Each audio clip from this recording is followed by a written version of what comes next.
spre Domnul. Daniel învinge leii.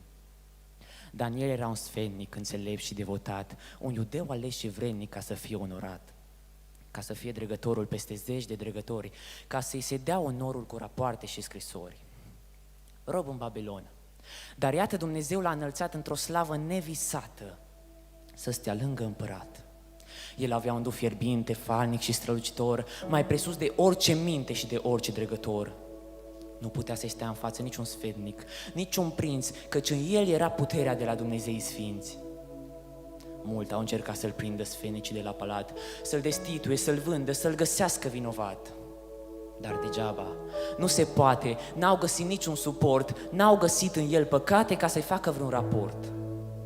Ce-i vom face, se gândiră? Trebuie oricum lovit, dregătorii se uniră la un plan nelegiuit. Știți prin ce și cum se poate ca să-l prindem, să-l smerim? El e credincios în toate, este fără vină, știm.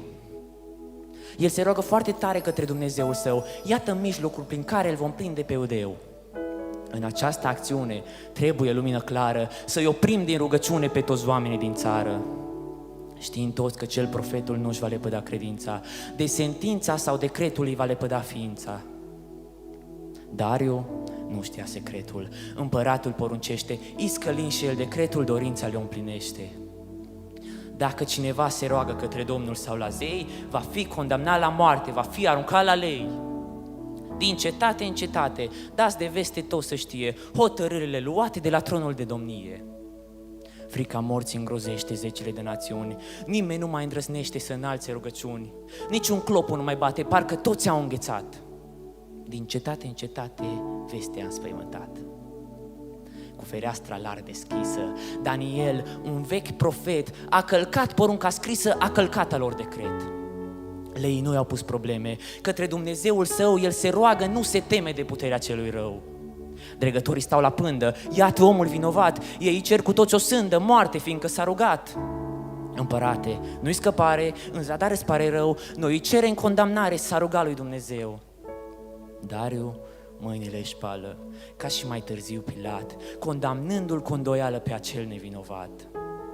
Și vorbindu-i mai de aproape cu un călduros cuvânt: Daniele, să te scape Dumnezeul tău cel sfânt. Iată lei toți grămadă, cum se uită în tăcere, cum privesc aleasa pradă, însă fără de putere.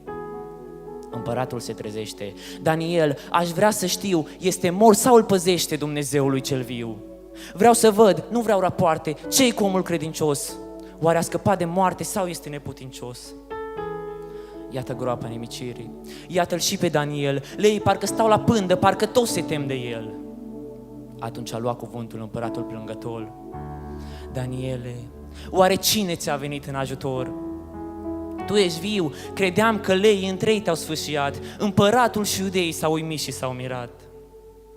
Dumnezeul meu cel mare, veșnic și adevărat, din această încercare, împărate, m-a scăpat. Fiindcă n-a găsit în mine vină sau păcat ascuns, în a mele mari necazuri mi-a trimis din cer răspuns. Tu mi-ai decretat o sândă, deși eu ți-am fost supus, dregătorii stând la pândă înaintea ta m-au dus. Daniele, vinovații vor plăti o negreșit, vor fi condamnați la moarte, că-și pe mine m-au mințit. Și se ospătară leii de cum se iviră zorii, sfâșiindu-i pe Mișei și pe toți uneltitorii. Dariu dă de acum decretul pentru orice națiune, fiindcă Daniel, profetul, a învis prin rugăciune. Unul singur, ce tărie, Daniel, ce nume greu, i-a făcut pe toți să știe că există Dumnezeu. Împăratul poruncește, toți acum să-i se închine celui care în veci domnește peste veacurile pline. Veșnic autoritate, Dumnezeu etern și sfânt, care mai presus de toate și în cer și pe pământ. Dumnezeul mântuirii, care e mai presus de zei, iată groapa nimicirii, Daniel salvat de lei. De aceea, orice limbă, orice candelă și sfetnic să se aprindă și să ardă înaintea celui veșnic.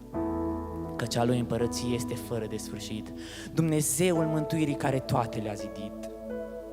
Doamne, binecuvintează sfinții tăi de orice fel, care ție îți urmează ca profetul Daniel.